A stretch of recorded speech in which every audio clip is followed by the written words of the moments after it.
Air India की flight संख्या AI 171 दुर्घटनाग्रस्त हुई और कई पैसेंजर इसके अंदर हताहत होने की संभावनाएं हैं। इस घटना से पूरा देश क्षुब्ध है और पूरा देश एक साथ पूर्ण संवेदनाओं के साथ जो दुर्भाग्यपूर्ण हादसे में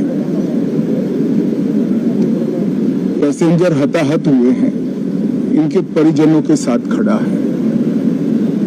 सबसे पहले मैं भारत सरकार, गुजरात सरकार, भारत सरकार के प्रधानमंत्री जी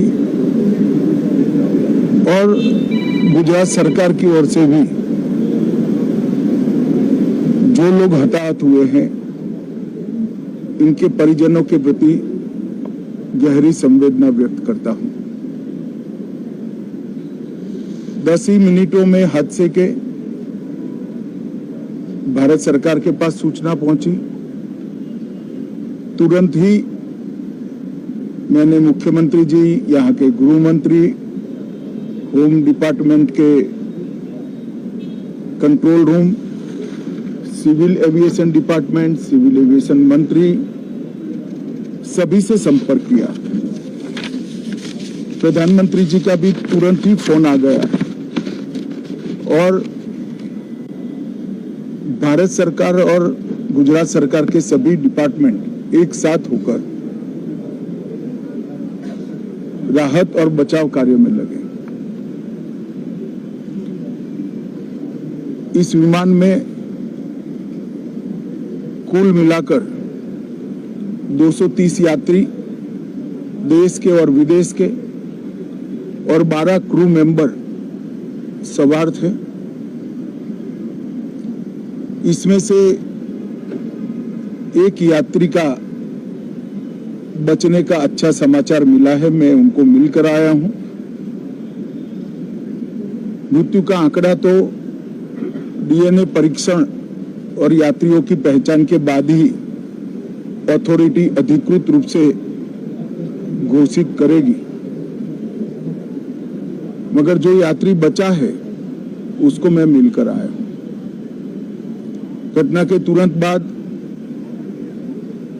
गुजरात सरकार ने बहुत त्वरा से डिजास्टर मैनेजमेंट की सारी इकाइयों को अलर्ट करते हुए, चाहे हेल्थ डिपार्टमेंट हो, चाहे फायर ब्रिगेड हो, चाहे पुलिस विभाग हो, भारत सरकार की भी CAPF को संपर्क कर सभी ने एक साथ मिलकर राहत और बचाव का कार्य चालू किया। मगर 1.25 लाख लीटर ईंधन विमान के अंदर ही था और लगभग गर्मी, तापमान इतना ऊंचा हो गया कि किसी को बचाने की मौका ही नहीं मिला। अब मैं घटना स्थान पर भी जाकर आया हूं। सारे यात्रियों के मृतदेह को बाहर निकालने का काम लगभग समाप्त हो चुका है। जितने यात्रियों के परिजन यहां पहुंच चुके हैं, वो सबका DNA लेने की कार्यवाही भी 2-3 घंटों में समाप्त हो जाएगी।